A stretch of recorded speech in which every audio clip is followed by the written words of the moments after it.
It's a call for fewer taxes to keep the local beer industry alive. The Ontario Craft Brewers Association says as the market begins to open up to convenience stores, they are calling on the province to consider speeding up a review of the alcohol tax, saying that if they don't, local breweries may be forced to close.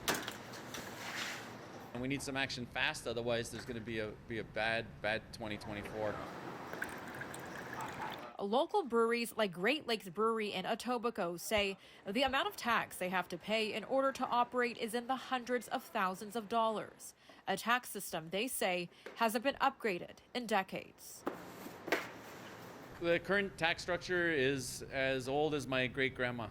And we're really, pushing the province and the Ford government to have some change and to make some change to the basic tax structure. In Ontario, taxes for breweries include a basic beer tax, which is about 39.5 cents per liter, a beer volume tax, about 17.6 cents per liter, and environmental tax. Breweries also have to pay a 9 cents tax per beer can. That tax was brought in, I think, before the 80s to try to protect from foreign beers coming into the province. And the government just sort of let it sit there, and nobody really complained about it. And we feel that's a great, easy start to put some cash into the jeans of all bricks and mortar breweries across the province. The taxes on craft breweries in Ontario are extremely high and punitive.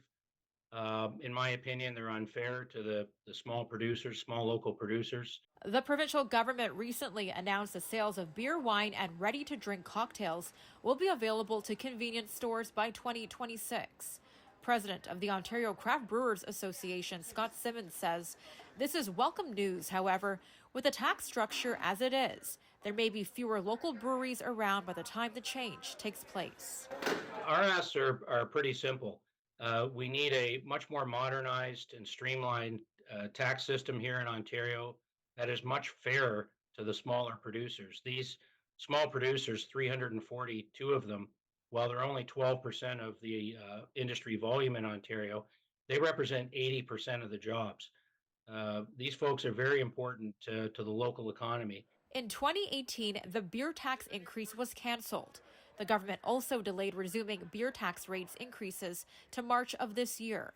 In a statement, the Ministry of Finance says, in the months ahead, the government will continue to meet and consult with industry partners and others on the expanded alcohol marketplace.